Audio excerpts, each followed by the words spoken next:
Reconocimientos. Este libro ha sido publicado gracias al apoyo fiel y al aliento de David Moberg, Mark Sweeney, y el resto del personal de grupos editoriales mundiales.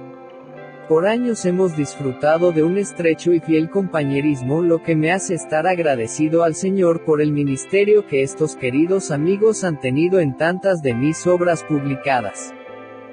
Estoy particularmente agradecido a Mary Hollingsworth y a Catherine Murray de Grupos Mundiales, quienes, bajo plazos muy cortos, trabajaron fuertemente para mantener este libro dentro del proceso editorial y de composición. Su amabilidad, paciencia y diligencia han sido ejemplares, aun bajo circunstancias difíciles. Gracias también a Gary Nussman, quien hizo la lectura de pruebas en diferentes etapas y ofreció muchas sugerencias valiosas. Mi gratitud especial es para Phil Johnson, quien ha trabajado a mi lado como mi editor principal por más de 20 años.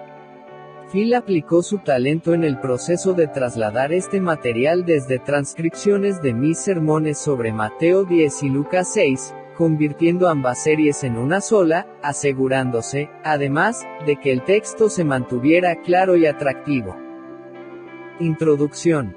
Hace más de 20 años, mientras predicaba del Evangelio de Mateo, di una serie de estudios sobre el carácter de los 12 apóstoles. Los mensajes fueron extraordinariamente bien recibidos. Produjimos de esa serie un cassette con guía de estudio, titulado Los Hombres del Maestro. A través de los años hemos transmitido por radio varias veces la serie completa en el programa Cruz para ti. Cada vez que lo ponemos en el aire, genera un cada vez mayor flujo de reacciones positivas de parte de la audiencia. Después de 20 años, ese cassette sigue siendo una de las series más populares de todo lo que hemos producido. Hace unos cuantos años, empecé a enseñar en nuestra iglesia el Evangelio de Lucas versículo por versículo. Cuando llegué a Lucas 6 versículos 13 al 16, donde Lucas registra el llamado de Jesús a los 12, prediqué una nueva serie de mensajes sobre los apóstoles. De nuevo, la reacción fue sorprendente y entusiasta.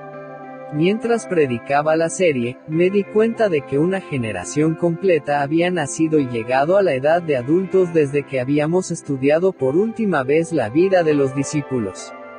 Esta generación se identificó con estos hombres en la misma forma en que sus padres lo habían hecho más de 2 décadas antes. Algunas personas que han prácticamente memorizado la primera serie dicen que siguen encontrando cosas sorprendentemente nuevas, relevantes y prácticas en las vidas de los discípulos. Con mucha rapidez la nueva serie se ha transformado en favorita, por lo que la gente me empezó a insistir en que combinara todo el material sobre los apóstoles en un libro. No necesité que me insistieran mucho para hacerlo. El libro que tiene en sus manos es el resultado de esto. Siempre me he sentido fascinado con las vidas de los 12 apóstoles. ¿Quién no lo está? Los tipos de personalidad de esos hombres no son familiares. Ellos son como nosotros y como otras personas a las que conocemos. Son asequibles. Son personajes reales y vivos con los que nos podemos identificar. Sus defectos y debilidades, así como sus triunfos y características encantadoras, aparecen registrados en varios de los relatos más fascinantes de la Biblia. Son hombres a quienes de verdad queremos conocer. Y esto se debe a que, en todo sentido, fueron hombres comunes y corrientes. Ninguno era reconocido por su erudición ni por su gran saber. No eran oradores ni teólogos. De hecho, vivían al margen de lo que era el sistema religioso de los días de Jesús. No sobresalían por talentos naturales o habilidades intelectuales.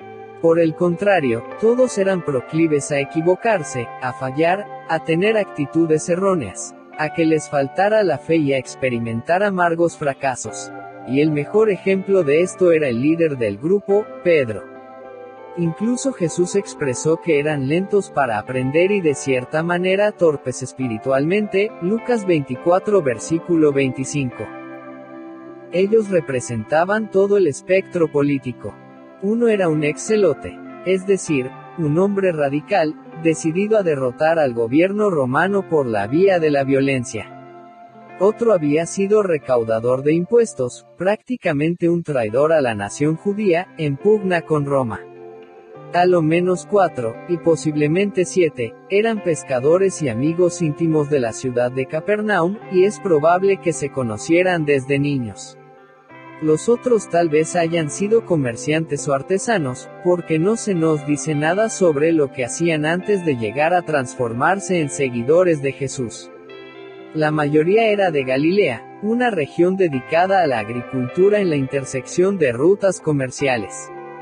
Y Galilea siguió siendo la base de operaciones para la mayor parte del ministerio de Jesús y no, como algunos podrían suponer, Jerusalén en Judea, que era la capital política y religiosa de Israel. Pero con todas sus fallas y debilidades de carácter, como hombres comunes y corrientes que eran, después de la ascensión de Jesús, estos hombres dejaron un impacto indeleble en el mundo. Su ministerio sigue ejerciendo influencia en nosotros hasta el día de hoy.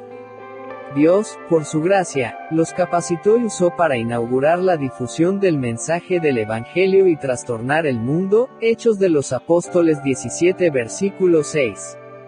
Hombres comunes y corrientes, gente como usted y yo, se transformaron en instrumentos por medio de los cuales el mensaje de Cristo se llevó hasta los confines de la tierra. No es de sorprender que sean personas tan fascinantes. Los 12 fueron seleccionados y llamados personalmente por Jesús. Él los conocía como solo su Creador los podía conocer, compárese con Juan 1 versículo 47. En otras palabras, Él conocía todas sus fallas mucho antes de que los eligiera. Incluso sabía que Judas lo habría de traicionar, Juan 6 versículo 70. Y capítulo 13 versículos 21 al 27, y aún así escogió al traidor y le concedió todos los privilegios y bendiciones que dio a los demás. Piense en las implicaciones de esto. Desde nuestra perspectiva humana, la propagación del Evangelio y el establecimiento de la Iglesia dependieron enteramente en 12 hombres cuyas características más notables eran su condición de hombres sencillos. Jesús los seleccionó y los preparó para un tiempo que se mide mejor en meses que en años. Les enseñó las Escrituras y teología. Los discipuló para que vivieran una vida piadosa, enseñándoles, por medio del ejemplo, a orar, a perdonar y a servirse mutuamente con humildad. Les dio instrucción moral, les habló de las cosas que habrían de suceder, y los empleó como instrumentos para sanar a los enfermos, echar fuera demonios y hacer otras obras milagrosas. Incluso 3 de ellos, Pedro, Jacobo y Juan, pudieron ver a Jesús brevemente en su gloria en el monte de la Transfiguración, Mateo 17 versículos 1 al 9. Fue un breve pero intenso programa de discipulado. Y cuando terminó, la noche que Jesús fue traicionado, todos los discípulos, dejándole, huyeron, Mateo 26 versículo 56. Desde un punto de vista terrenal, el programa de entrenamiento parecería un fracaso monumental. Parecía que los discípulos habían olvidado o pasado por alto todo lo que Jesús les había enseñado sobre que cada uno tomara su cruz y lo siguiera. De hecho, su propia sensación de fracaso era tan profunda que, por un tiempo, decidieron volver a sus antiguas ocupaciones. E incluso en eso, parece que fracasaron, Juan 21 versículo 3 y 4. Pero, alentados por el Señor resucitado, volvieron a su llamado apostólico. Cuando recibieron el poder del Espíritu Santo en Pentecostés, asumieron valientemente la tarea para la cual Jesús los había llamado. El trabajo que emprendieron continúa hasta el día de hoy, 2000 años después. Ellos son la prueba viviente de que la fuerza de Dios se hace perfecta en la debilidad. Por sí mismos, es evidente que eran ineptos para la tarea, compárese con segunda carta a los Corintios 2 versículo 16. Pero Dios los llevó en triunfo en Cristo y a través de ellos difundió en todo lugar el olor de su conocimiento, versículo 14. Para tener una idea de la brevedad de su tiempo terrenal con Jesús, Piense en que el ministerio completo de Jesús desde su bautismo a su resurrección duró solo unos 3 años. Y el entrenamiento intensivo con los discípulos duró aproximadamente la mitad de ese tiempo. En su obra clásica, La tropa de los 12, Alexander Vallman Bruce dice que para cuando Jesús identificó y llamó a los 12 de un grupo más numeroso de seguidores, Mateo 10 versículos 1 al 4, Lucas 6 versículos 12 al 16, ya había pasado la mitad de su ministerio terrenal. La selección que hizo Jesús de los 12, es un hito importante en la historia del Evangelio. Divide el ministerio de nuestro Señor en 2 partes de casi la misma duración, pero desiguales en cuanto a la extensión y la importancia del trabajo hecho en cada una. En el primer periodo, Jesús trabajó solo. Sus obras milagrosas estuvieron confinadas en su mayor parte a una región limitada, y su enseñanza fue principalmente de carácter elemental. Pero cuando eligió a los 12, el trabajo del reino había asumido dimensiones tales que se requirieron organización y división del trabajo, y la enseñanza de Jesús empezó a ser más profunda y de una naturaleza más elaborada, y sus actividades de misericordia se desarrollaron en un área más amplia. Es probable que la selección de un número limitado para que fueran su compañía cercana y sus compañeros constantes haya llegado a ser una necesidad para Cristo, como resultado de su éxito en ganar discípulos. Sus seguidores, suponemos, habían llegado a ser tantos que se transformaron en una carga y un impedimento para sus movimientos, especialmente en las largas jornadas que distinguieron la última parte de su ministerio. Era imposible que todos los que habían creído pudieran ir con él en el sentido literal, a donde él quisiera ir. El número tan grande no podía ser ahora sino seguidores ocasionales. Pero Jesús quiso que ciertos hombres seleccionados estuvieran con él en todo tiempo y lugar, que le acompañaran en todos sus viajes, que fueran testigos de todo lo que hacía y que le ministraran en sus necesidades diarias. Y así, en las singulares palabras de Marcos, Jesús llamó así a los que él quiso, y vinieron a él. Y estableció a 12, para que estuviesen con él, y para enviarlos a predicar, Marcos 3 versículos 13 y 14. Eso significa que esos pocos hombres, cuyos trasfondos eran en negocios mundanos y ocupaciones terrenales, tuvieron poco más de 18 meses de preparación para la tarea monumental a la que habían sido llamados. No hubo un segundo violín, ni sustitutos, ni un plan B por si los 12 fracasaban. La estrategia parece riesgosa en extremo. En términos terrenales, la fundación de la Iglesia y la difusión del mensaje del Evangelio dependían enteramente de esos 12 hombres comunes y corrientes con todas sus debilidades, y uno de ellos incluso tan diabólico como para traicionar al Señor del universo. Y toda la preparación de ellos para el trabajo tomó menos de la mitad del tiempo que típicamente se necesita para obtener un título en un seminario hoy en día. Pero Jesús sabía lo que estaba haciendo. Desde su perspectiva divina, el éxito final de su estrategia en realidad dependía del Espíritu Santo actuando en estos hombres para cumplir su voluntad soberana. Era una misión que no podía fallar. Por eso es que fue un trabajo por el cual solo Dios merece la alabanza y la gloria. Aquellos hombres fueron meramente instrumentos en sus manos, de la misma manera que usted y yo podemos ser instrumentos de Dios hoy. A Dios le encanta usar tales medios comunes y corrientes. Lo necio del mundo escogió Dios, para avergonzar a los sabios, y lo débil del mundo escogió Dios, para avergonzar a lo fuerte, y lo vil del mundo y lo menospreciado escogió Dios, y lo que no es, para deshacer lo que es, a fin de que nadie se jacte en su presencia. Primera carta a los Corintios 1 versículos 27 al 29. Los 2000 años de triunfo del esfuerzo apostólico son un testimonio de la sabiduría y el poder de la estrategia divina. A veces, en la escritura a los 12 se les llama discípulos matetes, en el texto griego, Mateo 10 versículo 1, capítulo 11 versículo 1, y capítulo 20 versículo 17. Lucas 9 versículo 1. La palabra significa aprendices, estudiantes. Esto es lo que fueron durante los meses que pasaron bajo el tutelaje directo y personal del Señor. Él tenía multitudes de discípulos, pero estos 12 fueron específicamente llamados y escogidos para un cargo apostólico único. Por lo tanto, también se les llama apóstoles, apóstolos en el griego. La palabra sencillamente quiere decir mensajeros, enviados. A ellos se les dio el cargo singular de embajadores y la autoridad de ser voceros de Cristo. Lucas en especial usa este término en su Evangelio y a través del libro de los Hechos y reserva esta palabra casi exclusivamente para los 12. Mateo habla de apóstoles, solo una vez Mateo 10 versículo 2, en las demás partes, se refiere a los 12 discípulos, capítulo 11 versículo 1.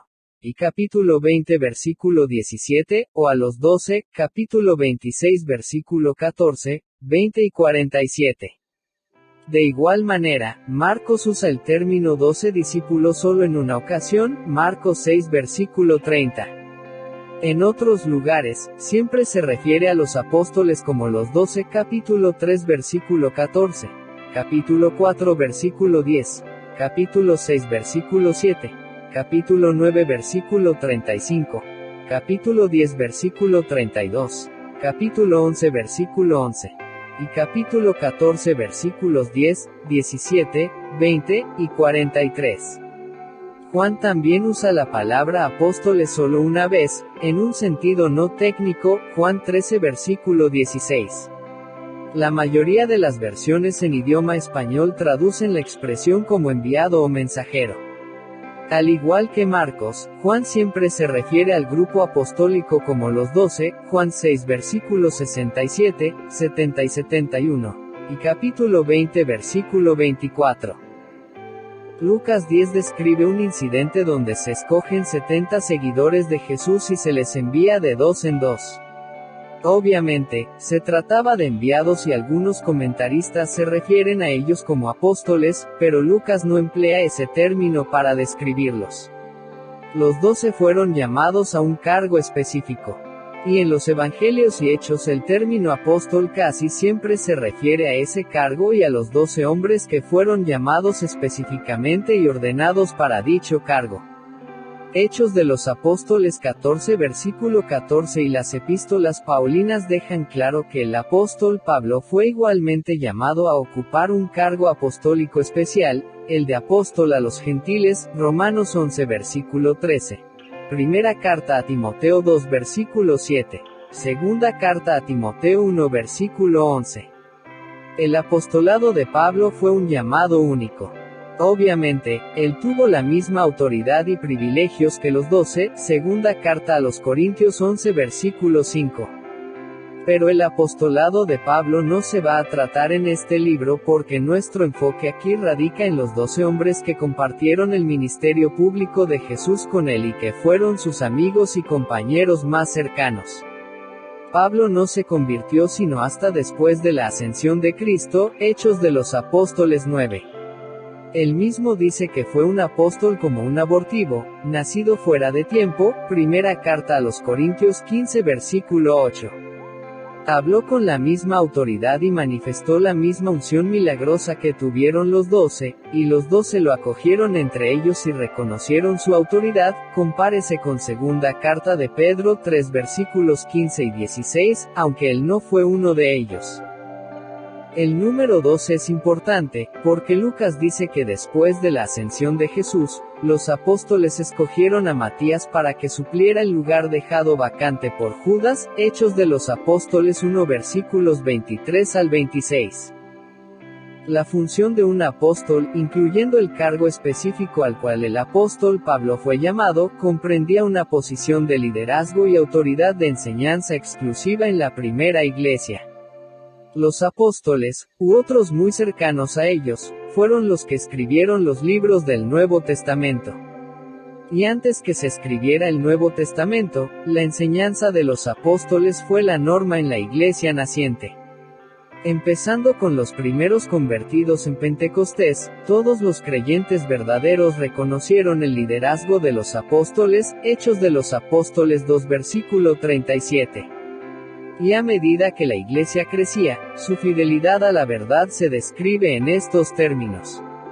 Perseveraban en la doctrina de los apóstoles, Hechos de los Apóstoles 2 versículo 42. Los apóstoles recibieron un poder sobrenatural para hacer señales y prodigios, Mateo 10 versículo 1, Marcos 6 versículos 7 y 13, Lucas 9 versículos 1 y 2, Hechos de los Apóstoles 2 versículos 3 y 4, y capítulo 5 versículo 12. Esas señales daban testimonio de la verdad del Evangelio, la cual los apóstoles habían recibido de Cristo y presentaron al mundo en su nombre, segunda carta a los Corintios 12 versículo 12. Hechos de los Apóstoles 2 versículos 3 y 4. En otras palabras, el papel de ellos fue fundamental. Ellos son, en un sentido real, el fundamento de la Iglesia cristiana. Siendo la principal piedra del ángulo Jesucristo mismo, Efesios 2 versículo 20. Estos estudios en las vidas de los apóstoles han sido para mí un especial deleite, y uno de los esfuerzos más fructíferos en mi vida. Mi más grande gozo es predicar a Cristo. 11 de estos hombres tuvieron también esa pasión, dedicaron sus vidas a eso y triunfaron aún contra una abrumadora oposición. A pesar de sus defectos, ellos son para nosotros héroes dignos y modelos para imitar. Estudiar sus vidas es llegar a conocer a los hombres que estuvieron más cerca de Jesús en su vida terrenal. Es una bendición darnos cuenta de que eran personas comunes y corrientes como usted y yo. Que el Espíritu de Cristo que les enseñó y los transformó a ellos en vasos preciosos para el uso del Maestro, haga lo mismo con nosotros.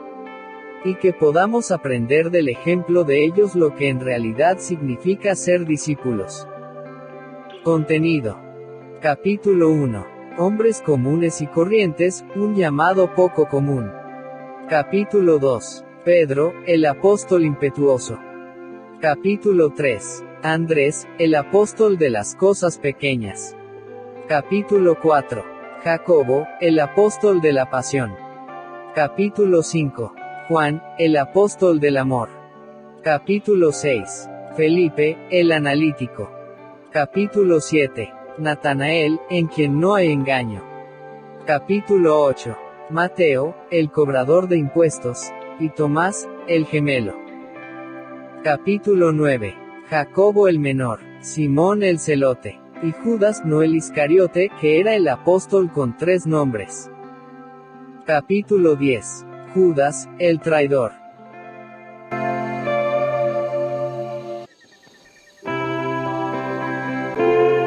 Capítulo 1. Hombres comunes y corrientes.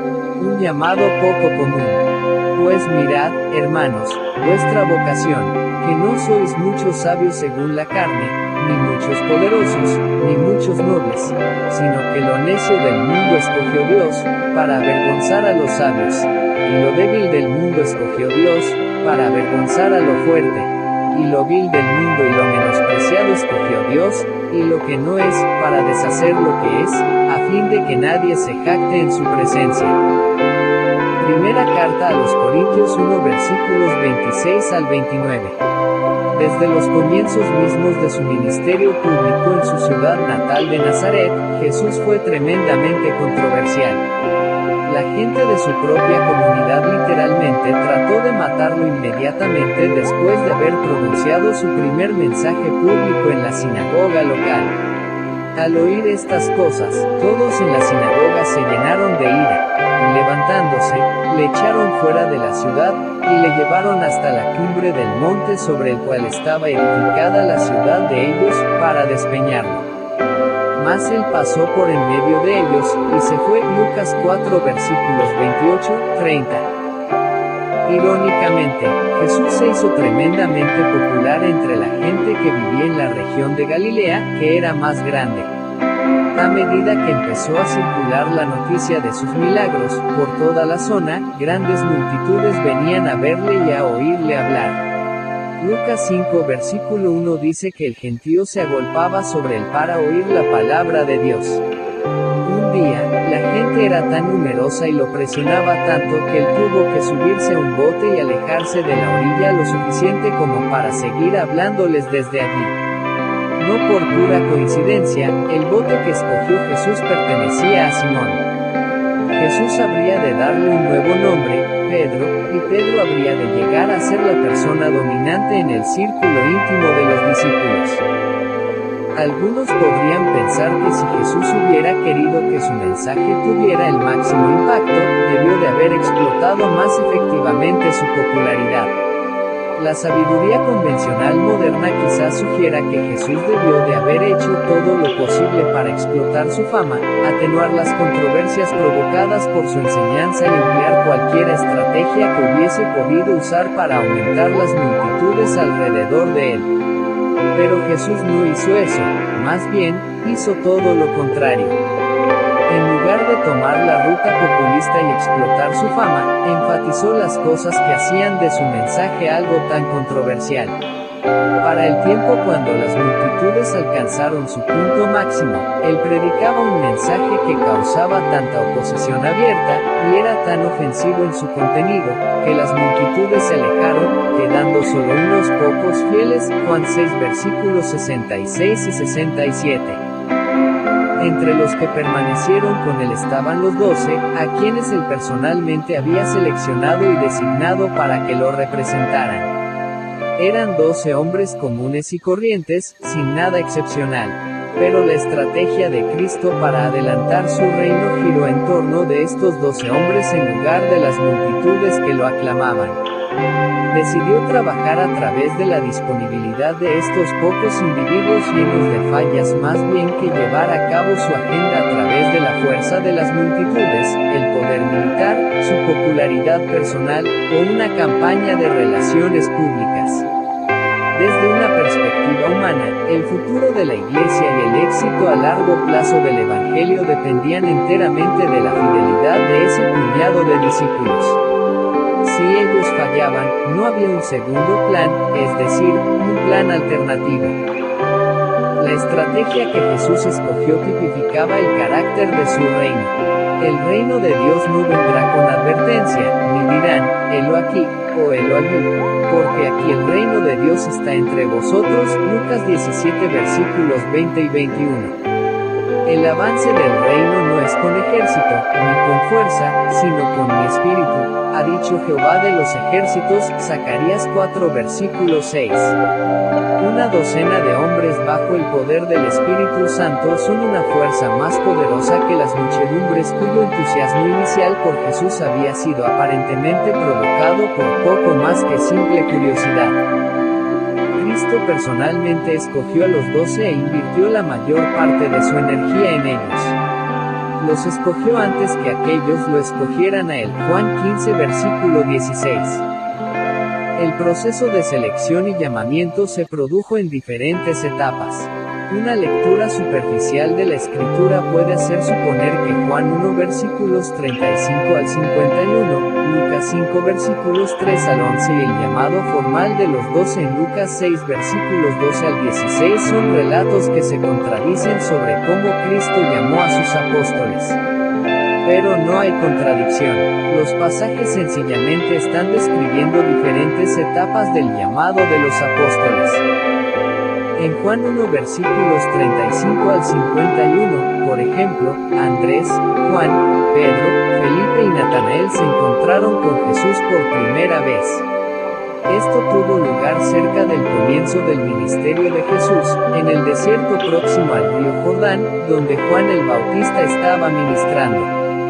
Andrés, Juan y los otros estaban allí porque ya eran discípulos de Juan el Bautista. Pero cuando oyeron a su maestro señalar a Jesús y decir, «He aquí el Cordero de Dios», siguieron a Jesús. Esa fue la fase 1 de su llamado. Fue un llamado a la conversión.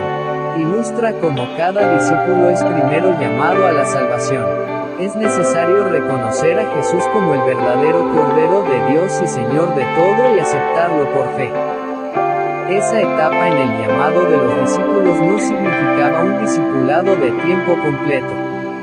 Los relatos del Evangelio sugieren que aunque eran seguidores de Jesús en el sentido que con toda complacencia oyeron su enseñanza y se sometieron a él como su maestro, seguían en sus trabajos habituales, ganándose el sustento mediante una actividad regular. Por eso es que desde este punto hasta que Jesús los llamó a un ministerio de tiempo completo, a menudo los vemos pescando y reparando sus redes. La fase 2 de su llamado fue un llamado al ministerio. Lucas 5 describe el hecho en detalle. Esta fue la ocasión cuando Jesús se alejó de la orilla del mar para escapar de la presión de las multitudes y enseñó desde el bote de Pedro. Después que hubo terminado de enseñar, dijo a Pedro que navegaran mar adentro y echara las redes. Así lo hizo Pedro aun cuando no era la mejor hora del día para pescar, la pesca era más productiva por la noche cuando el agua estaba más fría y los peces subían a la superficie a comer, ni era el lugar más indicado, normalmente, los peces se alimentaban en aguas no muy profundas donde era fácil pescar, y Pedro estaba exhausto, habiendo estado pescando durante toda la noche sin resultados. Le dijo a Jesús: Maestro, toda la noche hemos estado trabajando, y nada hemos pescado. Mas en tu palabra echaré la red. Lucas 5 versículo 5. El resultado fue una pesca tan grande que sus redes se rompían y 2 de sus barcas casi se hundieron. Versículos 6, 7. Fue en el contexto de este milagro que Jesús dijo: Venid en pos de mí, y os haré pescadores de hombres. Mateo 4 versículo 19. La escritura dice que fue en este punto que dejándolo todo, le siguieron. Lucas 5 versículo 11. Según Mateo, Andrés y Pedro dejando al instante las redes, le siguieron. Mateo 4 versículo 20. Y Jacobo y Juan dejando al instante la barca y a su padre, le siguieron. Versículo 22. De ese punto en adelante, fueron inseparables del Señor. Mateo 10 versículos 1 al 4 y Lucas 6 versículos 12 al 16 describen una tercera fase de su llamado. Este fue su llamado al apostolado. Fue a esta altura que Jesús seleccionó y nombró a 12 hombres en particular y los hizo sus apóstoles. Así relata Lucas el hecho. En aquellos días él fue al monte a orar, y pasó la noche orando a Dios. Y cuando era de día, llamó a sus discípulos, y escogió a 12 de ellos, a los cuales también llamó apóstoles, a Simón, a quien también llamó Pedro, a Andrés su hermano, Jacobo y Juan, Felipe y Bartolomé, Mateo, Tomás, Jacobo hijo de Alfeo, Simón llamado Celote, Judas hermano de Jacobo, y Judas Iscariote, que llegó a ser el traidor. Su apostolado comenzó con una especie de internado. Cristo los mandó a salir. Marcos 6 versículo 7 dice que fueron de 2 en 2. A esta altura, aún no estaban preparados para salir solos, de modo que Cristo los organizó en pares, de modo que pudieran ofrecerse apoyo mutuo. A través de esta fase de su entrenamiento, el Señor mismo se mantuvo cerca de ellos. Fue como el águila madre, observando a los aguiluchos cuando empiezan a volar. Ellos siempre se comunicaban con Jesús informando cómo marchaban las cosas. Compárese con Lucas 9 versículo 10, capítulo 10 versículo 17. Y después de un par de etapas de trabajo evangelístico, volvieron al Señor y se quedaron con Él para un tiempo más largo de enseñanza, ministerio, compañerismo y descanso. Marcos 6 versículos 30 al 34. Hubo una cuarta fase en su llamado, la cual tuvo lugar después de la resurrección de Jesús. Judas ya no estaba con el grupo. Se había ahorcado después de haber traicionado a Cristo. En su cuerpo resucitado, Jesús se apareció a los 11 y los envió a todo el mundo, diciéndoles que fueran por las naciones haciendo discípulos. Este fue, en realidad, un llamado al martirio. Al final, cada uno de ellos dio su vida por el Evangelio. La historia registra que todos, salvo uno, fueron muertos por su testimonio. Solo Juan se dice que llegó anciano, aunque fue perseguido duramente por el nombre de Cristo, exiliándose en la pequeña isla de Patmos. A pesar de los obstáculos que tuvieron que enfrentar, ellos triunfaron. En medio de grandes persecuciones e incluso del martirio, cumplieron con su tarea. Contra todas las probabilidades, entraron victoriosos en la gloria. Y el testimonio continuo del Evangelio, extendiéndose más de 2000 años y llegando prácticamente a todos los rincones de la tierra, es un testimonio a la sabiduría de la estrategia divina. No es extraño que nos fascinen las vidas de estos hombres. Empecemos nuestro estudio de los 12 observando cuidadosamente la fase 3 de su llamado, su selección y nombramiento al apostolado. Notemos los detalles según nos lo da Lucas. El tiempo. Primero, es importante el tiempo en que ocurre este llamado. Lucas lo hace notar con la primera frase de Lucas 6 versículo 12, en aquellos días. La Nueva Versión Internacional lo dice de esta manera, por aquel tiempo. Lucas no está hablando del tiempo que marca un reloj, o de días específicos de un mes específico. Por aquel tiempo, y en aquellos días, se refiere a un periodo de tiempo, una temporada, una fase específica en el ministerio de Jesús. Fue un intervalo en su ministerio, cuando la oposición arreciaba. En aquellos días, nos lleva inmediatamente al relato precedente. Esta sección del Evangelio de Lucas registra la violenta oposición que Jesús había empezado a recibir de parte de los escribas y fariseos. Lucas 5 versículo 17 es la primera mención que hace Lucas de los fariseos, y el versículo 21 es el primer uso de la palabra escribas. En el versículo 17 se menciona a los escribas junto con los fariseos como doctores de la ley. Así, en Lucas 5 versículo 17 se nos confronta con los principales adversarios de Jesús, y el relato de Lucas de su oposición abarca todo el texto hasta el final del capítulo 5 y continúa en el capítulo 6. Lucas describe el conflicto creciente entre Jesús y los líderes religiosos del judaísmo. Ellos se levantaron en su contra cuando sanó a un paralítico y le perdonó sus pecados, capítulo 5 versículos 17 al 26. Se opusieron al verlo comer y beber con cobradores de impuestos y pecadores, capítulo 5 versículos 27 al 39. Se opusieron a Jesús también cuando les permitió a sus discípulos que arrancaran espigas y comieran el día de reposo, capítulo 6 versículos 1 al 5, y cuando sanó a un hombre con la mano seca el día de reposo, capítulo 6 versículos 6 al 11. Uno detrás del otro, Lucas relata estos incidentes y destaca la oposición creciente de los líderes religiosos. El conflicto alcanza su punto culminante en Lucas 6 capítulo 11. Los escribas y los fariseos se llenaron de furor, y hablaban entre sí qué podrían hacer contra Jesús. Marcos y Mateo son aún más gráficos. Ellos dicen que los líderes religiosos querían destruir a Jesús, Mateo 12 capítulo 14, Marcos 3 versículo 6. Marcos dice que los líderes religiosos lograron involucrar a los seguidores de Herodes en el complot. Los seguidores de Herodes eran una facción política que apoyaba la dinastía de Herodes. Por lo general no eran aliados de los fariseos, pero los dos grupos se unieron contra Jesús y empezaron a tramar cómo darle muerte. Es a esta altura precisa que Lucas intercala su relato de cómo Jesús escogió a los 12 y los nombró para que fueran apóstoles. Fue en aquellos días, cuando la hostilidad contra Jesús había llegado al punto de procurar su asesinato. El odio por Jesús entre la élite religiosa había llegado al punto culminante. Jesús pudo sentir la presión de la proximidad de su muerte. La crucifixión estaba a menos de 2 años de esa fecha. Él sabía que habría de sufrir la muerte de cruz, que resucitaría de entre los muertos y que después de 40 días ascendería donde está su Padre. Por lo tanto, también sabía que su trabajo terrenal habría de pasar a otros. Había llegado el tiempo de seleccionar y preparar a sus representantes oficiales.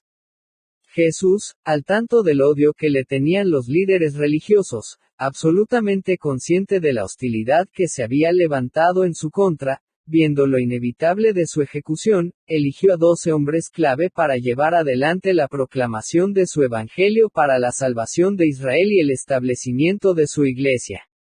El tiempo había llegado. No quedaban muchos días, solo unos 18 meses, según la estimación de la mayoría, antes que su ministerio terrenal llegara a su fin. Ahora era el tiempo de elegir a sus apóstoles. La preparación más intensa habría de comenzar de inmediato y ser completada en cuestión de unos meses. El enfoque del ministerio de Cristo pasó entonces de las multitudes a estos pocos. Sin duda, fue la evidente realidad de su muerte a manos de sus adversarios lo que marcó el punto de cambio. Hay otra cruda realidad en todo esto. Cuando Jesús escogió a los 12 para hacer de ellos sus representantes oficiales, es decir, predicadores del Evangelio que habrían de proclamar su mensaje y su autoridad, Él no escogió a ni un solo rabí, ni a un escriba, ni fariseo ni saduceo. No escogió a un sacerdote. Ninguno de los hombres que escogió procedía del establecimiento religioso. La elección de los 12 apóstoles fue un juicio contra el judaísmo institucionalizado. Fue un rechazo a aquellos hombres y a sus organizaciones que se habían corrompido totalmente. Por eso fue que Jesús no escogió a ni un solo líder religioso. En cambio, escogió a hombres que no tenían preparación teológica. Pescadores, cobradores de impuestos y otros hombres comunes y corrientes. Hacía mucho tiempo que Jesús estaba en pugna con aquellos que se veían a sí mismos como la nobleza religiosa de Israel. Se sentían agraviados. Lo rechazaban a él y a su mensaje. Lo odiaban. El Evangelio de Juan lo dice de esta manera. A lo suyo vino, y los suyos no le recibieron. Juan 1 versículo 11. Los líderes religiosos del judaísmo constituían el núcleo de los que lo rechazaban. Aproximadamente un año y medio antes de esto, en uno de los primeros actos oficiales del ministerio de Jesús, Él había desafiado a los dirigentes religiosos de Israel en su propio terreno en Jerusalén durante la Pascua, la única ocasión en el año cuando la ciudad se veía colmada de peregrinos que venían a ofrecer sacrificios. Jesús acudió al templo, hizo un látigo con cuerdas, expulsó del templo a los que cambiaban dinero, echando por el suelo sus monedas, volcando las mesas y dejando libres a los animales. Juan 2 versículos 13 al 16. Con eso, dio un duro golpe al judaísmo institucionalizado. Desenmascaró a la nobleza religiosa exponiéndolos como ladrones e hipócritas. Condenó su bancarrota espiritual. Dejó al descubierto su apostasía. Públicamente condenó su pecado. Los acusó de flagrante corrupción. Denunció su falsedad. Así fue como comenzó su ministerio. Fue un verdadero asalto a la religión institucionalizada de los judíos. Varios meses más tarde, en el apogeo de su ministerio en Galilea, lejos de Jerusalén, el resentimiento que debe de haber nacido de ese primer evento había alcanzado su punto máximo.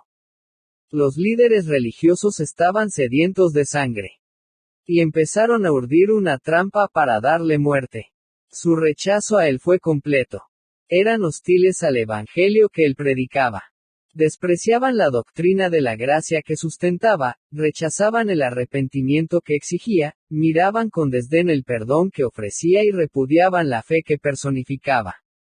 A pesar de los muchos milagros que daban fe de sus credenciales mesiánicas, a pesar de ver con sus propios ojos cómo echaba fuera demonios, sanaba toda enfermedad y resucitaba muertos, no aceptarían nunca el hecho que él era Dios en forma humana. Sencillamente lo odiaban. Y odiaban su mensaje. Jesús era una amenaza a su poder por lo que desesperadamente querían verlo muerto. Por eso, cuando llegó el momento de que Jesús seleccionara a los 12 apóstoles, fue lo más normal que no escogiera personas de la clase que estaba tan dispuesta a destruirlo. En cambio se volvió a sus humildes seguidores y de entre ellos seleccionó a 12 hombres sencillos, comunes y corrientes, pertenecientes a la clase trabajadora. Los 12 hombres. Si alguna vez ha visitado las grandes catedrales de Europa, quizás haya pensado que los apóstoles eran notables santos como los que se muestran en los vitrales, con halos luminosos que representaban y exaltaban algún grado de espiritualidad. Pero la verdad es que eran hombres muy comunes y corrientes. Es una lástima que a menudo se los ponga en pedestales como figuras de magnífico mármol o se los pinte como si fueran dioses de la antigua Roma.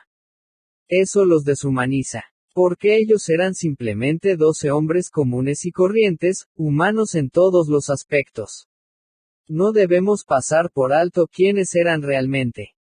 Hace poco leí una biografía de William Tyndale, quien fue pionero en la traducción de la Biblia al idioma inglés. Él creía que no estaba bien que la gente común oyera la lectura de la Biblia solo en latín y no en su propia lengua. Los líderes de la iglesia de aquellos días, increíblemente, no querían la Biblia en el idioma del pueblo porque, como los fariseos en los días de Jesús, temían perder su poder eclesiástico. Pero contra su oposición, Tyndale tradujo el Nuevo Testamento al inglés y lo publicó.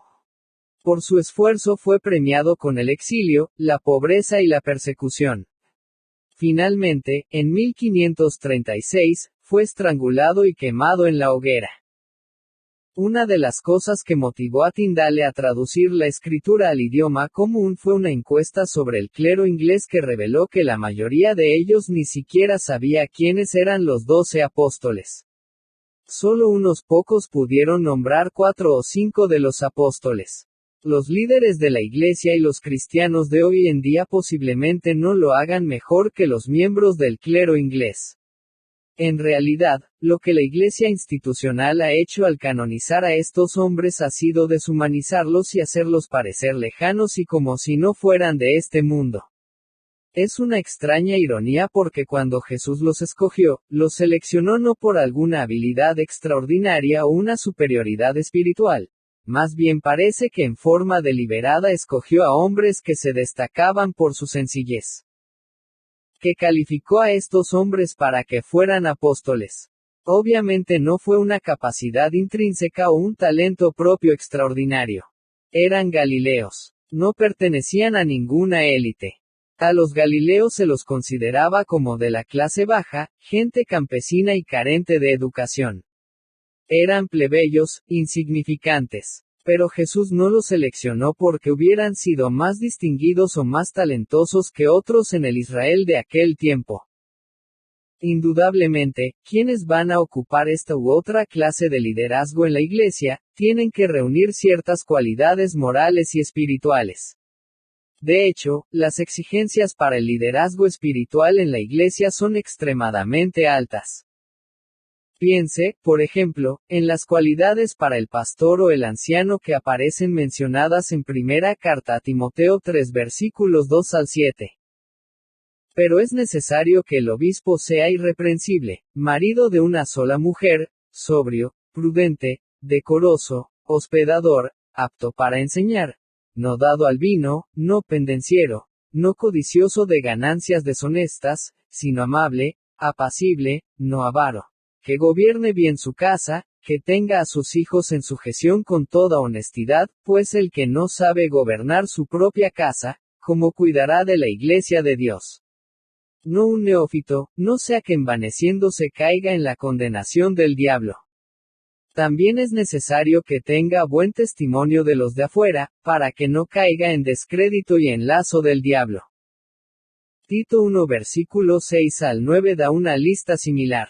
Hebreos 13 versículo 7 también sugiere que los líderes de la iglesia deben ser un ejemplo de valores morales y espirituales, porque su fe debe ser la clase que otros quieran seguir, y tendrán que dar cuentas a Dios por la forma en que se condujeron. Estas son normas muy altas. A propósito, las normas no son menos para las personas de la congregación. Los líderes son ejemplos para los demás. No hay normas más bajas para los miembros comunes y corrientes. De hecho, en Mateo 5 versículo 48 Jesús dijo a todos los creyentes, «Sed, pues, vosotros perfectos, como vuestro Padre que está en los cielos es perfecto». Francamente, nadie puede cumplir tal norma. Hablando humanamente, nadie califica cuando la norma es la perfección. Nadie está capacitado para estar en el reino de Dios y nadie es inherentemente digno de estar en el servicio de Dios. Todos han pecado y están destituidos de la gloria de Dios. Romanos 3 versículo 23. No hay justo, ni siquiera uno. Romanos 3 versículo 10. Recuerde, fue la madurez de Pablo la que confesó: yo sé que en mí, esto es, en mi carne, no mora el bien. Romanos 7 versículo 18. En la primera carta a Timoteo 1 versículo 15, él dice de sí mismo que es el primero de los pecadores. De modo que no hay personas intrínsecamente calificadas. Dios mismo debe salvar a los pecadores, santificarlos y luego transformarlos de descalificados en instrumentos que puede usar. Los 12 eran como el resto de nosotros. Fueron seleccionados de entre los indignos y los descalificados. Eran, como Elías, hombres sujetos a pasiones semejantes a las nuestras. Santiago 5 versículo 17. No alcanzaron las mayores alturas del servicio porque hayan sido de alguna manera diferentes de nosotros. Su transformación en vasos de honra fue únicamente obra del alfarero. Muchos cristianos se desalientan y se descorazonan cuando su vida espiritual y su testimonio sufren por el pecado o los fracasos. Tenemos la tendencia de pensar que no valemos para nada, y si fuéramos dejados a nosotros mismos, eso sería verdad. Pero las personas que no valen nada son precisamente la clase de gente que Dios usa, porque es la única clase de gente con la que cuenta para trabajar. Satanás tal vez puede tratar de convencernos que nuestras deficiencias nos hacen inútiles para Dios y para su iglesia. Pero la elección que hizo Jesús de sus apóstoles da testimonio del hecho que Dios puede usar lo indigno y lo descalificado. Él puede usar a los don nadie. Estos 12 trastornaron el mundo entero. Hechos 17 versículo 6. No fue porque tuvieran talentos extraordinarios, capacidades intelectuales excepcionales, poderosas influencias políticas o alguna condición social especial. Ellos trastornaron el mundo porque Dios trabajó en ellos para que lo hicieran. Dios escoge a lo humilde, lo bajo, lo manso y lo débil, de modo que no haya la más mínima duda sobre cuál es la fuente de poder cuando sus vidas cambien el mundo. No es el hombre, es la verdad de Dios y el poder de Dios en el hombre. Hoy día necesitamos recordarles esto a algunos predicadores. No es su inteligencia ni su personalidad. El poder está en la palabra, la verdad que predicamos, y no en nosotros.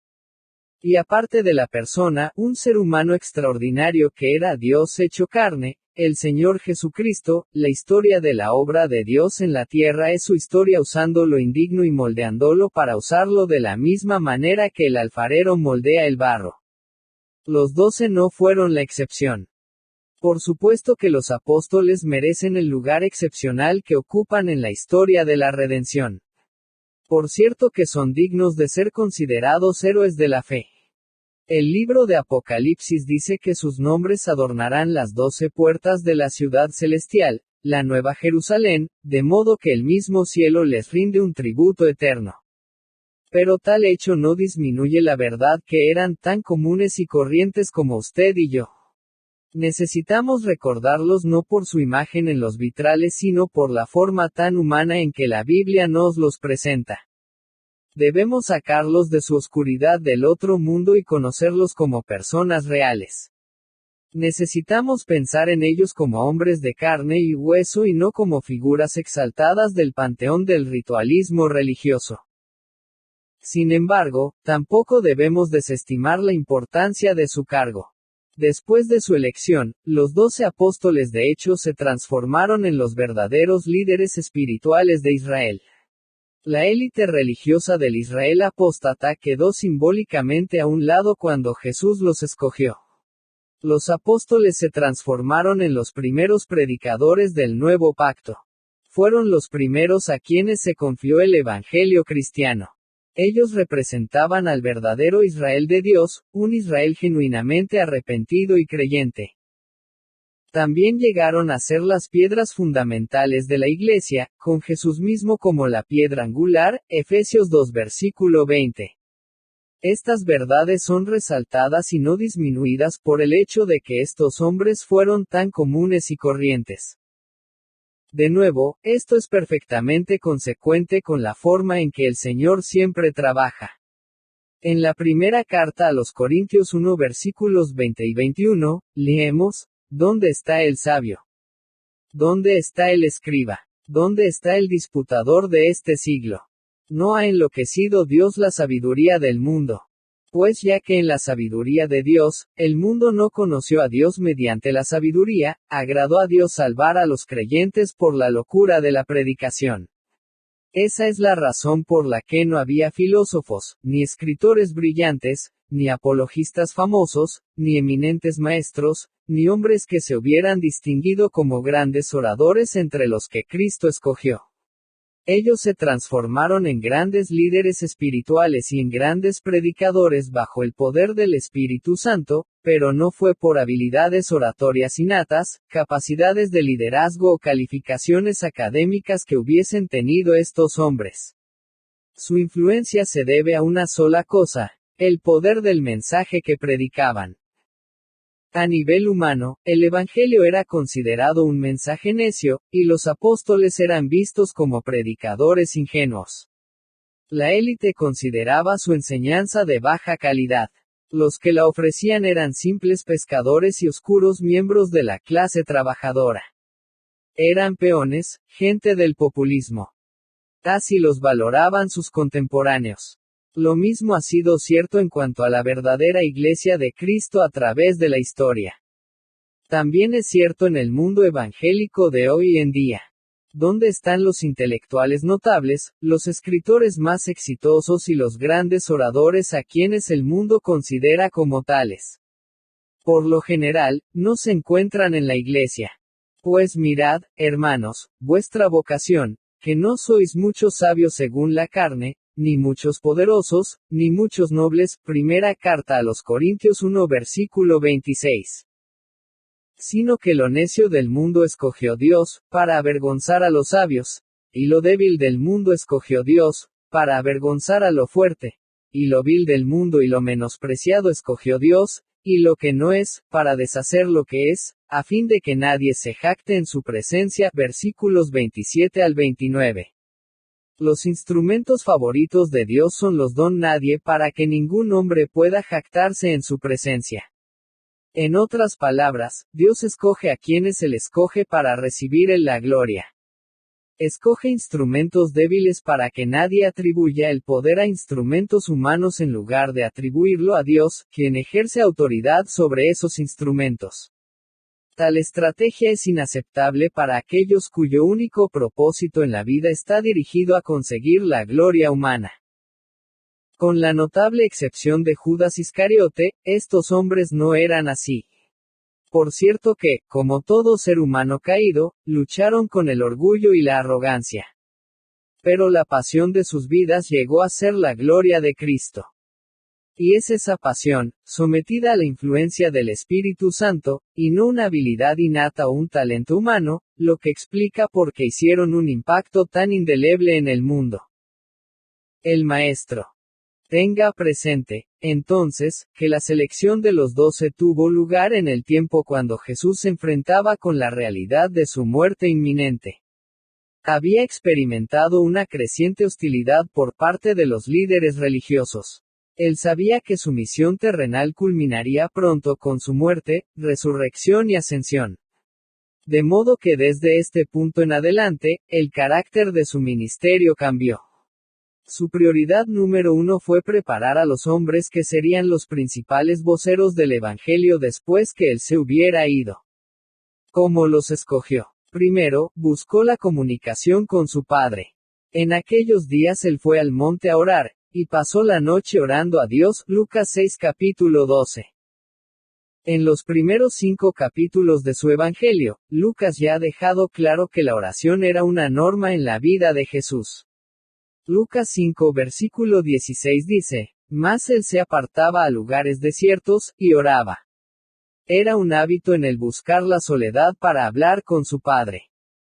Cuando estaba en los pueblos y aldeas de Galilea, siempre estaba sintiendo la presión de las multitudes que lo seguían.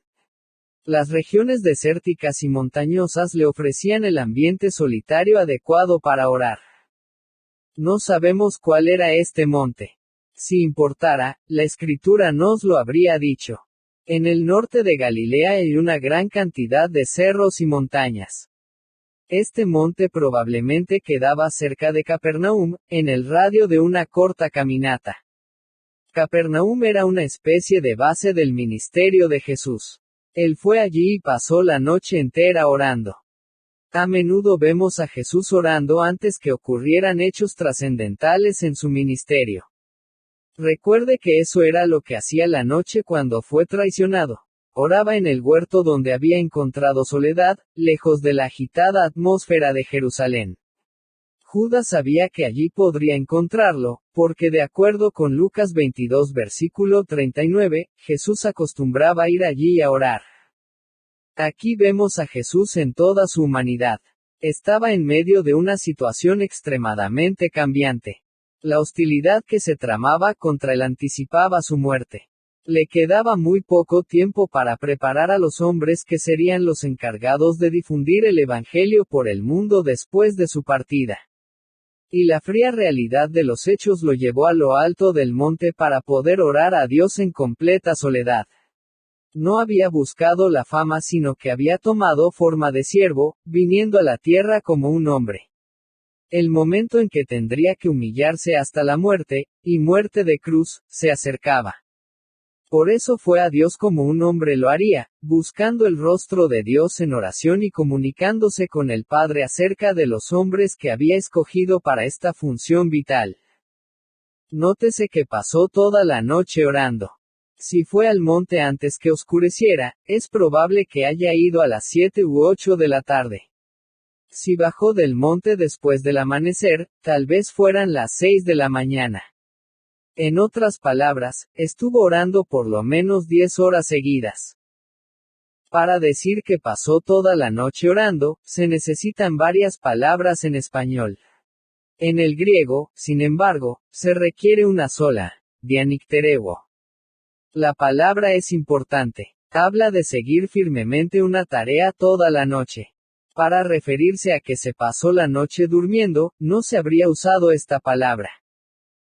No es una expresión que se use para decir que estuvo oscuro toda la noche.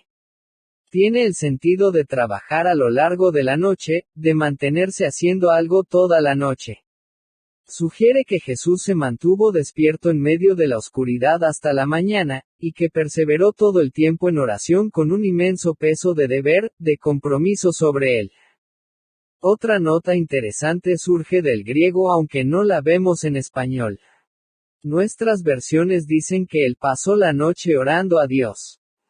La expresión en el griego en realidad significa que pasó toda la noche en la oración de Dios.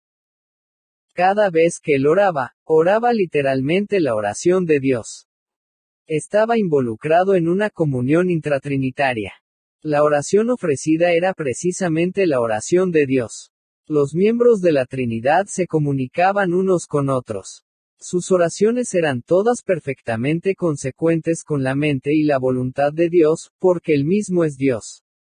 Y en eso vemos el increíble misterio de su humanidad y su deidad actuando a la misma vez. En su condición humana, Jesús necesitaba orar toda la noche, y en su deidad, oraba la auténtica oración de Dios. Entienda lo siguiente. La decisión que Jesús habría de hacer muy pronto era de importancia tal que requería de 10 a 12 horas de oración preparatoria. ¿Qué era lo que pedía en su oración? Claridad en cuanto a quiénes elegir. No lo creo. Como Dios omnisciente encarnado, la voluntad divina no era un misterio para él. Sin duda que oraba por los hombres a quienes pronto escogería, comunicándose con el Padre acerca de la sabiduría absoluta de su elección y actuando en su calidad de mediador a favor de ellos. Cuando la noche de oración hubo llegado a su fin, regresó a donde estaban los discípulos y los reunió. Y cuando era de día, llamó a sus discípulos, Lucas 6 versículo 13. No solo llamó a los 12. En este contexto, la palabra discípulos se refiere a sus seguidores en un amplio sentido. La palabra en sí quiere decir, estudiante, aprendiz. Debió haber numerosos discípulos y de entre ellos, él habría de escoger 12 para que cumplieran el cargo de un apóstol. En los días de Jesús era común, tanto en la cultura griega como en la judía, que un prominente rabí o filósofo atrajera estudiantes. Su lugar de enseñanza no era necesariamente una sala de clases o un auditorio. La mayoría eran instructores ambulantes cuyos discípulos sencillamente lo seguían a través de un curso normal de la vida diaria. Esa es la clase de ministerio que Jesús mantuvo con sus seguidores. Él fue un maestro itinerante. Simplemente fue de lugar en lugar y, mientras enseñaba, atraía a la gente que seguía sus movimientos y escuchaba su enseñanza. El versículo 1 nos ofrece un cuadro de esto. Aconteció en un día de reposo, que pasando Jesús por los sembrados, sus discípulos arrancaban espigas y comían, restregándolas con las manos. Caminaban con él, siguiéndolo de lugar en lugar mientras enseñaba, espigando granos para comer mientras caminaban. No sabemos cuántos discípulos tenía Jesús. En una ocasión, envió a 70 de ellos en pares para evangelizar las comunidades que él visitaría más tarde, Lucas 10 versículo 1. Pero el número total de sus seguidores era indudablemente mucho más que 70. La Escritura dice que multitudes lo seguían. ¿Y por qué no? Su enseñanza era absolutamente diferente a cualquiera otra en cuanto a claridad, y su autoridad era obvia. Él tenía la capacidad de sanar enfermedades, echar fuera demonios y resucitar muertos. Estaba lleno de gracia y verdad. No es sorprendente que atrajera hacia tantos discípulos. Lo sorprendente es que alguien lo rechazara. Pero si lo rechazaron, porque su mensaje era más de lo que podían soportar. En Juan 6 vemos algo de esta dinámica. Al comienzo del capítulo, alimentó a más de 5,000 personas que habían salido a verlo. Juan 6 versículo 10 dice que solo los hombres eran 5,000. Si se contaban las mujeres y los niños, la multitud fácilmente pudo haber doblado ese número o ser aún mayor. Fue un día maravilloso. Muchas de estas personas ya lo seguían en calidad de discípulos, en tanto que muchos otros sin duda que se aprestaban a hacerlo. Juan escribe, aquellos hombres entonces, viendo la señal que Jesús había hecho, dijeron, este verdaderamente es el profeta que había de venir al mundo, versículo 14. ¿Quién era este hombre que podía producir alimento de la nada? Ellos pasaban la mayor parte de su vida en el campo, cosechando, criando animales y preparando comidas. Pero Jesús podía sencillamente crear comida. Aquello cambiaría sus vidas. Deben haber pensado en el disfrute de tiempo libre y comida gratis, ya preparada. Era esta la clase de Mesías que habían estado esperando. Según Juan, vendrían para apoderarse de él y hacerle rey, versículo 15. Pero él se les escapó mediante una serie de hechos sobrenaturales que culminaron con su caminata por el agua. Al día siguiente, la gente lo encontró en Capernaum, al otro lado del lago. Multitudes de ellos lo habían estado buscando, obviamente esperando que les diera más de comer. Pero él los regañó por seguirlo por motivos equivocados. Me buscan, no porque vieron las señales, sino porque comieron el pan y se saciaron, versículo 26. Cuando ellos insistieron en pedirle comida, él les dijo, yo soy el pan vivo que descendió del cielo. Si alguno comiere de este pan, vivirá para siempre. Y el pan que yo daré es mi carne, la cual yo daré por la vida del mundo, versículo 51. Aquellas palabras resultaron tan difíciles de entender que ellos le pidieron que se las explicara. Él entonces, les dijo, de cierto os digo, si no coméis la carne del Hijo del Hombre, y bebéis su sangre, no tenéis vida en vosotros. El que come mi carne y bebe mi sangre, tiene vida eterna, y yo le resucitaré en el día postrero.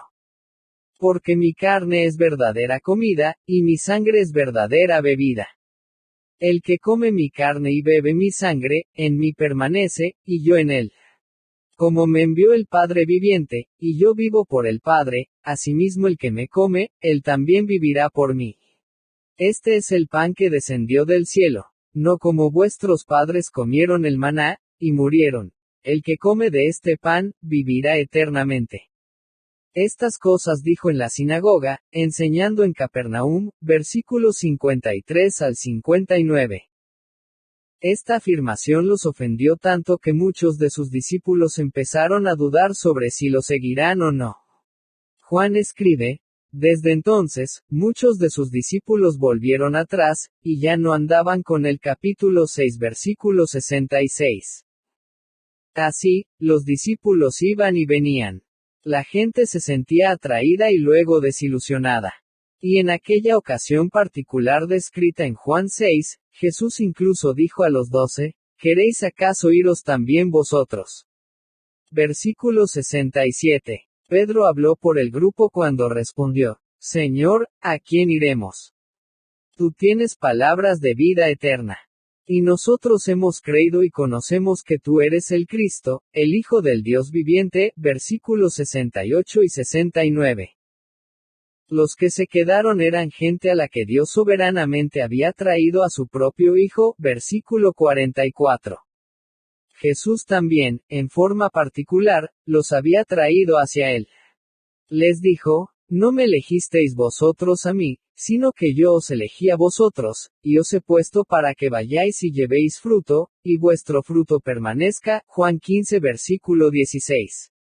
Soberanamente los seleccionó y con la excepción de Judas Iscariote, de quien Jesús sabía que lo traicionaría, soberanamente trabajó en ellos y a través de ellos para garantizar que perseveraran con él, que produjeran fruto, y que su fruto permaneciera.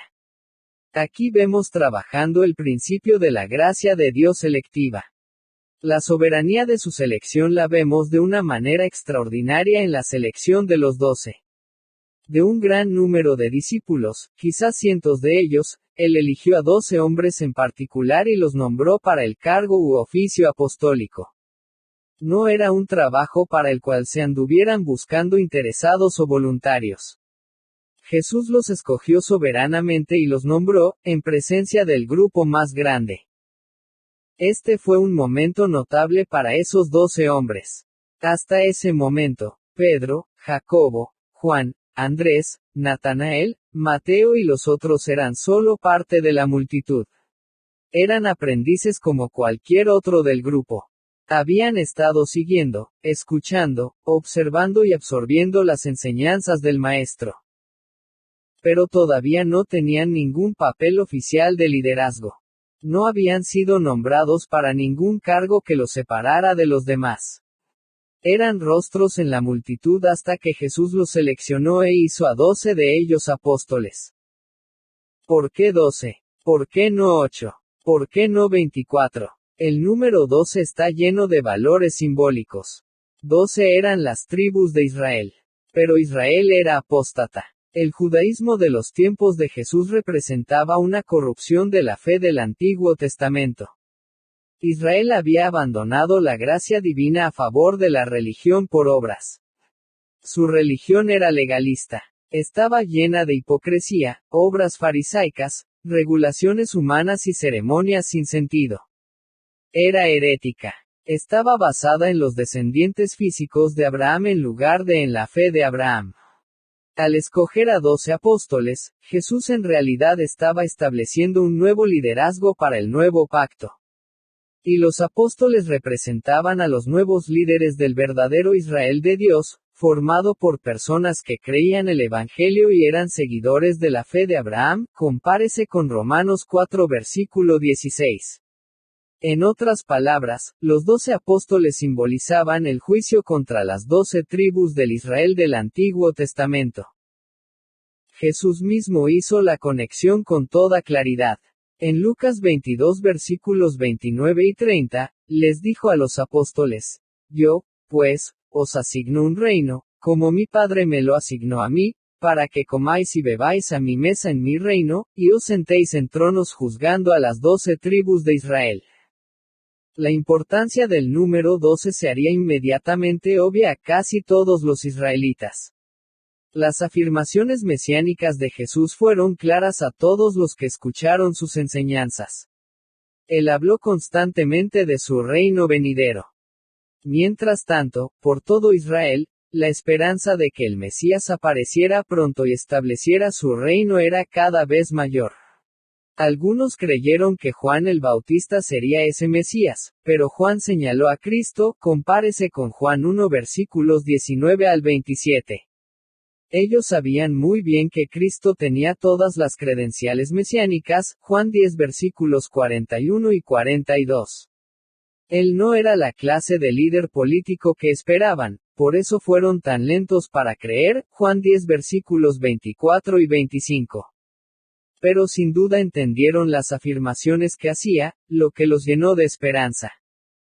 De modo que cuando nombró públicamente a los 12 para que fueran sus apóstoles, la importancia de ese número fue contundente y clara. Los apóstoles representaban a un Israel completamente nuevo, bajo el nuevo pacto. Y su nombramiento, pasando por alto el sistema religioso del judaísmo oficial, significaba un mensaje de juicio contra la nación de Israel. Evidentemente, estos 12 hombres comunes y corrientes no fueron destinados a desempeñar un papel común y corriente. Se pusieron en el lugar de la cabeza de las 12 tribus. Eran prueba viviente de que el reino que Jesús estaba por establecer era completamente diferente del reino que la mayoría de los israelitas esperaban. Lucas 6 versículo 13 dice, escogió a 12 de ellos, a los cuales también llamó apóstoles. El título solo era significativo. El verbo griego apostello significa enviar. La forma de sustantivo, apóstolos, significa uno que es enviado. La palabra del español apóstol es una transliteración más que una traducción de la palabra griega. Los apóstoles fueron enviados. Pero no fueron simples mensajeros. La palabra griega para mensajero era nielos, de la cual obtenemos la palabra ángel. Un apóstolos era algo más importante que un mensajero o un heraldo. Apóstolos comunicaba la idea de embajador, delegado, representante oficial. En arameo, la palabra tiene un paralelo exacto, shaya. Recuerde que en el tiempo de Jesús, la lengua común en Israel, la lengua que el mismo Jesús habló, no era el hebreo sino el arameo. En ese primer siglo de cultura judía, el shaya era un representante oficial del Sanedrín, el concilio de gobierno de Israel. Un shaya ejercía todos los derechos del Sanedrín. Hablaba por ellos, y cuando hablaba, lo hacía con su autoridad. Se le otorgaba el mismo respeto y deferencia que al concilio mismo. Pero nunca entregaba su propio mensaje. Su tarea era entregar el mensaje del grupo al que representaba. El cargo de un shaya era bien conocido. Los shaya eran los encargados de arreglar disputas legales o religiosas, y actuaban con toda la autoridad del concilio completo. Algunos rabíes prominentes también tenían sus shaya, enviados que enseñaban su mensaje y los representaban con toda su autoridad. Aun la Mishnah judía, que era una colección de tradiciones orales concebidas originalmente como un comentario de la ley, reconocían la función del shaya. Dice, el enviado por el hombre es como el hombre mismo. De modo que la naturaleza del cargo era bien conocida por el pueblo judío. Así que cuando Jesús nombró apóstoles, estaba diciendo algo muy familiar al pueblo en esa cultura. Estos eran sus delegados, eran sus salidas de confianza. Hablaban con su autoridad, entregaban su mensaje y ejercían su autoridad. La tarea. El cargo familiar del shaya en esa cultura definía virtualmente la tarea de los apóstoles. Obviamente, Cristo delegaría su autoridad a estos 12 y los enviaría con su mensaje. Ellos lo representarían como delegados oficiales. Prácticamente todos en esa cultura entendieron instantáneamente la naturaleza del cargo u oficio. Estos 12 hombres, comisionados como apóstoles de Jesús, hablarían y actuarían con la misma autoridad de quien los enviaba. Apóstol, por lo tanto, era un título de gran respeto y privilegio. Marcos 3 capítulo 14 registra este mismo hecho. y estableció a 12, para que estuviesen con él, y para enviarlos a predicar. Nótese el proceso de 2 pasos. Antes que fueran enviados a predicar, los atrajo a sí mismo. Era absolutamente necesario que estuvieran con Jesús antes de ser enviados. De hecho, no es sino hasta Lucas 9 versículo 1 que Jesús reúne a los 12 y les da autoridad sobre los demonios y poder para sanar enfermedades. A esa altura, él literalmente delegó en ellos su poder milagroso. Por eso en Lucas 6, los identifica, nombra y los pone bajo su directa y personal tutela que ellos pudieran estar con él. En Lucas 9, varios meses más tarde, les da poder para hacer milagros y echar fuera demonios. No fue sino hasta entonces que los envió a predicar. Hasta este momento, la mayor parte del tiempo Jesús había estado hablando a grandes multitudes. Con el llamado de los 12 en Lucas 6, su ministerio de enseñanza se hace más íntimo, enfocándose básicamente en ellos. Todavía podía atraer a muchedumbres y enseñarles, pero su enfoque estaba en los discípulos y en su adiestramiento. Nótese el desarrollo natural en su programa de adiestramiento.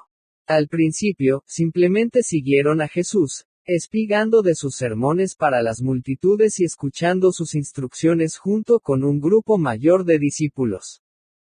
Aparentemente esto no lo hicieron como su única tarea, sino cuando podían en el curso de sus actividades diarias regulares. Luego, como está escrito en Mateo 4, Él los llamó para que dejaran todo y lo siguieran en forma exclusiva. Ahora en el incidente que registran Lucas capítulo 6, y Mateo capítulo 10 selecciona a 12 del grupo de discípulos que le servían de tiempo completo, los identifica como apóstoles y empieza a enfocar más de sus energías en instruirlos personalmente. Más tarde, los dotaría con autoridad y con poder para hacer milagros. Finalmente, los enviaría. Al principio, en asignaciones que se caracterizaban por misiones cortas después de las cuales tenían que volver. Pero él cuando se fue para volver al Padre, los discípulos tuvieron que salir por su cuenta. Hay una clara progresión en su adiestramiento y en su posterior entrada en un ministerio de tiempo completo. Ya no son más discípulos, sino que ahora son apóstoles, Shaya. Ocupan ahora un cargo, un oficio importante. En su Evangelio, Lucas usa 6 veces la palabra apóstoles, y en Hechos, unas 30 veces. El papel de ellos en los Evangelios es básicamente llevar el mensaje del reino a Israel. En Hechos, trabajan en la fundación de la iglesia.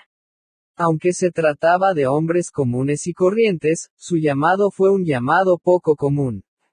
En otras palabras, lo importante no es los hombres que eran por sí, sino la tarea a la que habían sido llamados. Imagínese cuán único tenía que ser su papel.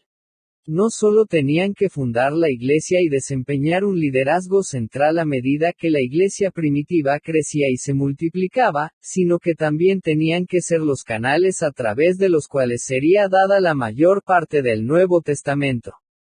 Recibieron la verdad de Dios mediante revelación divina.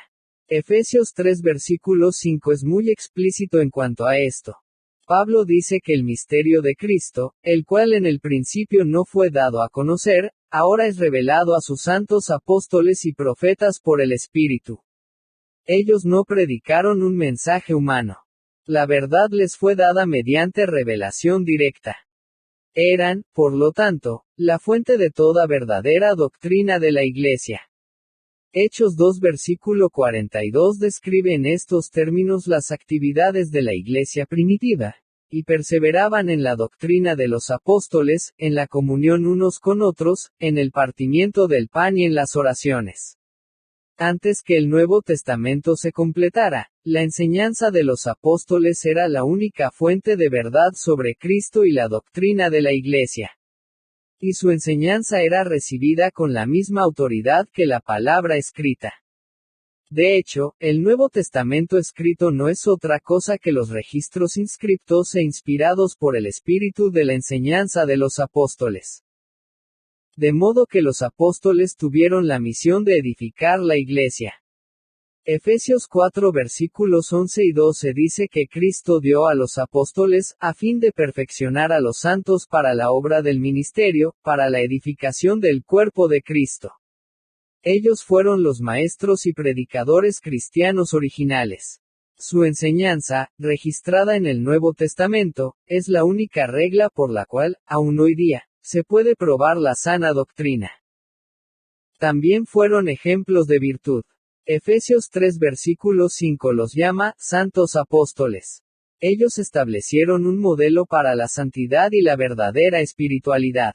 Se constituyeron en los primeros ejemplos a los cuales los creyentes pudieran imitar. Fueron hombres de carácter e integridad, estableciendo el modelo para quienes habrían de ser, más adelante, líderes en la iglesia. Tenían el poder especial de realizar milagros que confirmara su mensaje. Hebreos 2 versículos 3 y 4 dice que la salvación, habiendo sido anunciada primeramente por el Señor, nos fue confirmada por los que oyeron, testificando Dios juntamente con ellos, con señales y prodigios y diversos milagros y repartimientos del Espíritu Santo según su voluntad. En otras palabras, Dios confirmó su palabra a través de los apóstoles por los milagros que ellos estaban capacitados para hacer. El Nuevo Testamento indica que solo los apóstoles y aquellos que estaban estrechamente asociados con ellos tenían el poder de hacer milagros. Por eso es que la segunda carta a los Corintios 12 versículo 12 habla de tales milagros como las señales del apóstol. Como resultado de todo esto, los discípulos fueron bendecidos grandemente y tenidos en alta estima por el pueblo de Dios. Las expectativas de Jesús para ellos fueron logradas a través de la fiel perseverancia de ellos. Y su promesa para ellos se cumplió en el crecimiento y expansión de la iglesia. Recuerde que en Lucas 18 versículo 28, Pedro le dice a Jesús, «He aquí, nosotros hemos dejado nuestras posesiones y te hemos seguido». Aparentemente, los discípulos estaban preocupados por la forma en que estaban yendo las cosas y lo que podría ocurrirles. En realidad, las palabras de Pedro fueron una súplica. Es como si estuviera diciendo, a nombre de los otros, ¿qué va a pasar con nosotros? Jesús le contestó, de cierto os digo, que no hay nadie que haya dejado casa, o padres, o hermanos, o mujer, o hijos, por el reino de Dios, que no haya de recibir mucho más en este tiempo, y en el siglo venidero la vida eterna. Ellos no tuvieron que dejar nada de lo cual el Señor no los pudiera recompensar. Y Dios los bendijo en esta vida, aun cuando, como veremos cuando estudiemos la vida de cada uno, la mayoría fueron mártires. Dios los bendijo en esta vida a través de la fundación y el crecimiento de la iglesia. Ellos, no solamente fueron influyentes, respetados y honrados entre el pueblo de Dios, sino que en cuanto a sus hogares y familias, tuvieron multitudes de hijos y hermanos espirituales a medida que la iglesia crecía y los creyentes se multiplicaban. Y en la era venidera serán también grandemente honrados. El adiestramiento. Todo eso pudo haber parecido remoto e incierto aquella mañana que Jesús llamó a sus discípulos y nombró a los 12. Todavía necesitaban enseñanza. Todas sus limitaciones y fracasos humanos parecían ensombrecer su potencial. Quedaba poco tiempo. Habían abandonado todas las cosas en las que eran expertos. Habían dejado sus redes, abandonado sus campos, y dejado atrás las mesas de cobrar impuestos. Habían renunciado a cuanto sabían para recibir adiestramiento para algo acerca de lo cual no tenían aptitudes naturales. Pero cuando abandonaron sus trabajos, de ninguna manera se transformaron en ociosos. Se convirtieron en estudiantes de tiempo completo, aprendices, discípulos. Los siguientes 18 meses de sus vidas estarían ocupados con adiestramiento aún más intensivo, la mejor enseñanza que ningún seminario podría jamás ofrecer. Tenían constantemente ante ellos el ejemplo de Cristo. Podían escuchar su enseñanza, hacerle preguntas, observar la forma como trataba con la gente, y disfrutar una relación íntima con él en todas las circunstancias. El Señor les dio oportunidades para ministrar, los preparó y los envió a cumplir asignaciones especiales. Les dio ánimo con cariño, los corrigió con amor, y fue paciente para enseñarles. Así es como se logra siempre el mejor aprendizaje. No es solo proveer información. Es una vida invertida en otra vida. Pero no fue un proceso fácil. Los 12 podían ser torpes. Hubo una razón para que no fueran la élite académica. Con frecuencia, encontramos a Jesús diciendo cosas como esta. También vosotros sois aún sin entendimiento. ¿No entendéis aún? Mateo 15 versículos 16 y 17. Compárese con capítulo 16 versículo 9. Oh insensatos, y tardos de corazón para creer. Lucas 24 versículo 25. Es interesante observar que la Escritura no encubre sus defectos. Porque no se trata de proyectarlos como luminarias supersantificadas o elevarlos de la categoría de simples seres mortales. Si tal hubiera sido el caso, no habría razón para dejar constancia de sus flaquezas de carácter. Pero en lugar de disimular sus defectos, la Escritura parece querer destacar sus debilidades humanas. Es un recordatorio magnífico de que nuestra fe no esté fundada en la sabiduría de los hombres, sino en el poder de Dios. Primera carta a los Corintios 2 versículo 5. ¿Por qué fue tan difícil el proceso de aprendizaje para los apóstoles? Primero, porque carecían de entendimiento espiritual. Eran lentos para oír y lentos para entender. En muchas oportunidades eran densos, necios, torpes y ciegos. El Nuevo Testamento usa todos estos términos o sus equivalentes para referirse a ellos. Así que, ¿cómo resolvió Jesús su falta de entendimiento espiritual? Continuó enseñándoles. Incluso después de su resurrección, se quedó 40 días en la tierra. Hechos 1 versículo 3 dice que durante ese tiempo se mantuvo, hablándoles acerca del reino de Dios. Y siguió enseñándoles hasta el momento mismo en que ascendió al cielo. Un segundo problema que hizo difícil el proceso de aprendizaje para los discípulos es que no eran humildes. Eran personas que se preocupaban solo de sí mismas, se centraban en sus propios intereses, eran arribistas y orgullosos. Pasaron una enorme cantidad de tiempo discutiendo cuál era el más importante entre ellos. Mateo 20 versículos 20 al 28, Marcos 9 versículos 33 al 37, y Lucas 9 versículo 46. ¿Cómo venció Jesús esa falta de humildad? Siendo el mismo ejemplo de humildad. Les lavó los pies. Les enseñó a ser siervos. Se humilló a sí mismo, aun hasta la muerte de cruz. Tercero, no solo carecían de entendimiento y de humildad, sino que también carecían de fe. Solo en el Evangelio de Mateo Jesús les dice 4 veces, hombres de poca fe, capítulo 6 versículo 30, capítulo 8 versículo 26, capítulo 14 versículo 31, y capítulo 16 versículo 8. En Marcos 4 versículo 40, les pregunta, ¿cómo no tenéis fe? Al final del Evangelio de Marcos, después de haber pasado meses de aprendizaje intensivo con Jesús, e incluso después que él hubo resucitado de los muertos, Marcos escribe, y les reprochó su incredulidad y dureza de corazón. Marcos 16 versículo 14. ¿Cuál fue el remedio que aplicó Jesús para su falta de fe? Siguió haciendo milagros y hechos portentosos. Los milagros no eran primeramente para el beneficio de los incrédulos. La mayoría de sus milagros los hizo deliberadamente, en presencia de sus discípulos, de modo que la fe de ellos pudiera ser fortalecida. Juan 20 versículo 30. Cuarto, carecían de compromiso. Mientras las multitudes estaban alborozadas y se multiplicaban los milagros, ellos estaban emocionadísimos. Pero cuando los soldados irrumpieron en el huerto para arrestar a Jesús, lo abandonaron y huyeron. Marcos 14 versículo 50. El líder del grupo terminó negando a su maestro y jurando que jamás había visto a tal hombre. ¿Cómo remedió Jesús su tendencia a la defección? Intercediendo por ellos en oración. Juan 17 dice cómo oró Jesús para que se mantuvieran fieles y el Padre pudiera llevarlos al cielo, versículos 11 al 26. Quinto, carecían de poder. En sus propias fuerzas, eran débiles e indefensos, especialmente cuando tenían que enfrentar al enemigo. Hubo ocasiones cuando trataron pero no pudieron echar fuera demonios.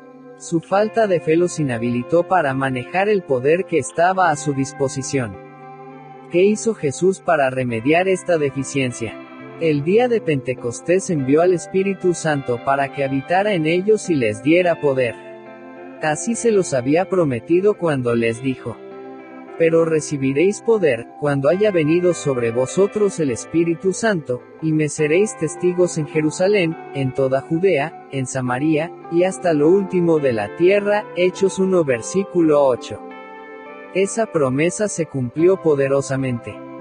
Nos sentimos inclinados a mirar a este grupo con todas sus debilidades y a preguntarnos por qué Jesús no escogería a una clase diferente de hombres.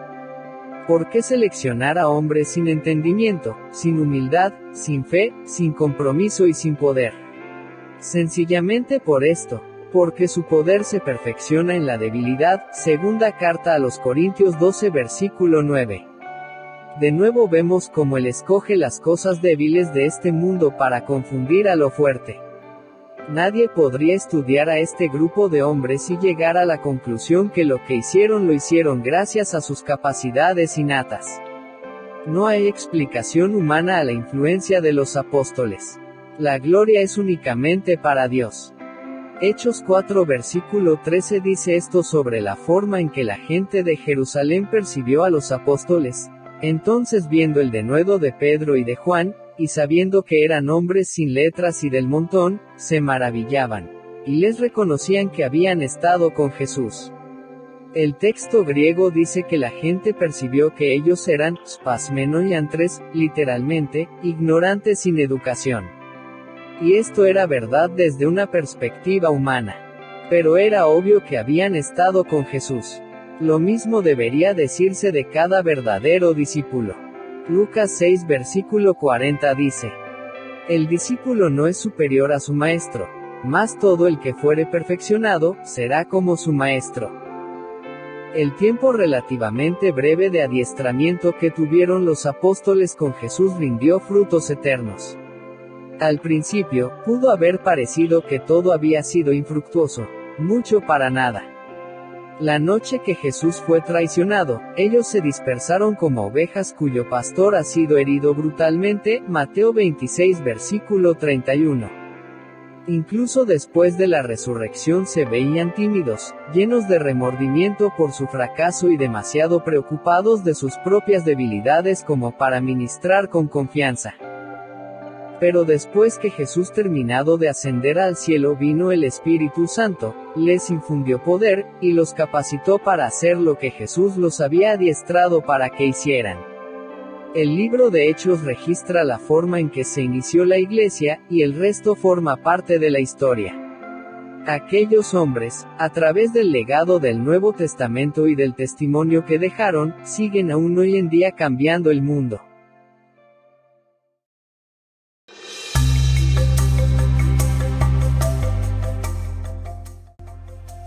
Querido amigo audiolector, en nombre del equipo de El Políglota Cristiano, le saludamos y nos complace que disfrute de este canal creado y diseñado para usted, donde podrá escuchar en su idioma las adaptaciones de los mejores títulos cristianos. Libros escritos por autores de renombre en el ámbito cristiano, e inspirados en la palabra de Dios. Te alentamos a que nos acompañes y disfrutes de esta nueva serie de audiolibro titulado 12 hombres comunes, escrito por el pastor John MacArthur, autor de este y otros títulos famosos. John MacArthur, nacido en Los Ángeles, California, en el 19 de junio de 1939, es un pastor y autor estadounidense, conocido por su programa de radio de enseñanza cristiana, sindicado internacionalmente, Gracia a Vosotros. Es el pastor y maestro de la Iglesia Comunitaria de Gracia en Sun Valley, California desde el 9 de febrero de 1969 y actualmente es también el presidente de la Universidad de Maestría en New Hall, California y del Seminario de Maestros en Los Ángeles. Contrariamente a la creencia popular, no tenemos que ser perfectos para hacer la obra de Dios. John MacArthur examina los 12 hombres que Cristo eligió como sus discípulos y nos ayuda a descubrir cómo nosotros podemos transformar nuestras propias imperfecciones en herramientas útiles para impactar a otros. Sin ir más lejos, las debilidades de los 12 discípulos están preservadas para siempre a través de las páginas del Nuevo Testamento. Jesús eligió gente común, como pescadores, recolectores de impuestos, políticos fanáticos y cambió sus debilidades en puntos fuertes, produciendo grandeza de la total inutilidad. MacArthur delinea principios del cuidadoso entrenamiento de los primeros 12 discípulos, para los discípulos modernos como tú. Te invitamos a que nos sigas la próxima semana con un nuevo capítulo de esta serie titulada, 12 hombres comunes. Y si te ha gustado este video y el canal te animamos a que nos apoyes a crecer dando me gusta y suscribiéndote para que podamos seguir trabajando para así traerte el mejor contenido. Hasta la próxima semana. Dios te bendiga.